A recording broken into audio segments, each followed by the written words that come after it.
અને હવે વાત કરીએ જ્યોતિષ પીઠના શંકરાચાર્ય સ્વામી અવિમુક્તેશ્વરાનંદ સરસ્વતીની, તો હવે શંકરાચાર્યને કાનૂની ઝટકો લાગ્યો છે, કારણ કે પ્રયાગરાજની વિશેષ પોક્સો કોર્ટે તેમના વિરુદ્ધ યૌન શોષણના આરોપમાં ફરિયાદ નોંધવાનો આદેશ આપ્યો.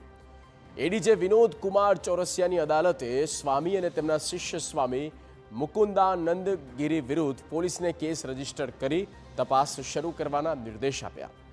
આદેશ બાદ ઝુસી પોલીસ સ્ટેશનમાં કાર્યવાહી શરૂ થશે, જે આધ્યાત્મિક વિશ્વમાં એક વાવાઝોડા જેવી અસર પેદા કરી શકે, કારણ કે આવા આરોપો ધાર્મિક વ્યક્તિત્વને કલંકિત કરી શકે છે. આ સમગ્ર વિવાદની શરૂઆત થઈ છે શ્રી કૃષ્ણ જન્મભૂમિ મુક્તિ નિર્માણ ટ્રસ્ટના અધ્યક્ષ આશુતોષ બ્રહ્મચારીની અરજીથી, જેમણે CRPCની કલમ 173(4) હેઠળ કડક કાર્યવાહીની માંગ કરી હતી. કોર્ટમાં 2 સગીરોના વિડીયોગ્રાફી સાથે નિવેદન દાખલ કરવામાં આવ્યા હતા, જેમાં 13 ફેબ્રુઆરીના રોજ તેમના આરોપોને રેકોર્ડ કરાયા હતા. પોલીસના રિપોર્ટને પણ ધ્યાનમાં લઈને કોર્ટે સુનાવણી પછી ચુકાદો સુરક્ષિત રાખ્યો હતો અને હવે તેને જાહેર કરી દીધો છે. આશુતોષ બ્રહ્મચારીએ કથિત ઘટના સાથે જોડાયેલી CD પણ અદાલતમાં સોંપી છે અને તેઓને ન્યાય મળ્યો હોવાનો પણ દાવો કરી પ્રયાગરાજથી વારાણસીના વિદ્યા મઠ સુધી પગપાળા સનાતન યાત્રા કાઢવાની જાહેરાત કરી છે, જેથી લોકોને હકીકતથી વાકેફ કરી શકાય. બીજી તરફ સ્વામી અવિમુક્તેશ્વરાનંદે આ આરોપોને સંપૂર્ણપણે ખારીજ કર્યા અને કહ્યું છે કે આ તેમને બદનામ કરવાનું ષડયંત્ર છે.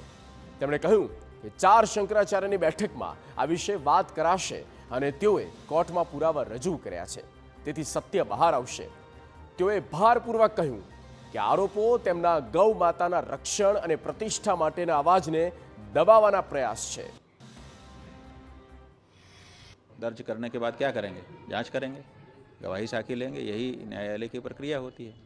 तो जो बनावटी चीज़ उनके सामने लाई गई है, हम लोगों ने उसकी बनावटी होने के बारे में कोर्ट को बता दिया है. जो पॉक्सो एक्ट की धारा 22 है, उसमें ये प्रावधान है कि अगर कोई बनावटी केस लेकर के आता है तो आप जा सकते हो कोर्ट में. तो हम लोग जा कर के वहाँ बता चुके हैं.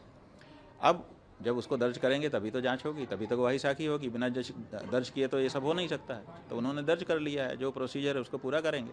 उस प्रोसीजर के अंदर ही साफ हो जाएगा कि ये कहानी सही है कि झूठी है.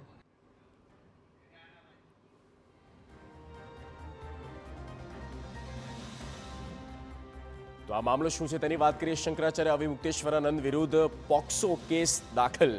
શંકરાચાર્ય અવિમુક્તેશ્વરાનંદ વિરુદ્ધ પોક્સો કેસ દાખલ થયો છે અને પ્રયાગરાજ કોર્ટે FIR નોંધવાનો આદેશ આપ્યો છે. આ ઉપરાંત આશુતોષ બ્રહ્મચારીએ 173(4) હેઠળ અરજી દાખલ કરી અને આ અરજી દાખલ થયા બાદ 2 સગીરોના વિડીયો નિવેદન 13 ફેબ્રુઆરીએ દાખલ કરવામાં આવ્યા. કથિત ઘટનાઓની CD કોમ્પેક્ટ જે કોર્ટમાં સોંપી દેવામાં આવી છે, જેમાં એ તમામ એના સંબંધિત એવિડન્સ કહી શકાય.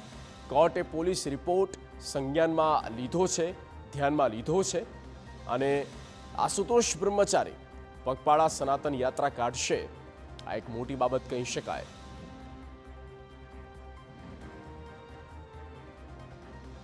તો આ પહેલા માઘ મેળામાં બળજબરીથી ભીડમાં બગ્ગી ઘુસાડ્યા બાદ પ્રશાસન અને શંકરાચાર્ય આમને સામને આવી ગયા હતા. તેમણે મુખ્યમંત્રી યોગી આદિત્યનાથ પાસે હિન્દુ હોવાનું સટી માંગ્યું, તો યોગીએ પણ દરેક લોકો શંકરાચાર્ય ન બની શકે તેવી ટિપ્પણી કરી હતી. આમાં વિવાદ સતત વધતો જાય છે અને આ દરમિયાન આ નવા કેસથી રાજકીય અને ધાર્મિક મેળામાં ખળભળાટ મચ્યું છે.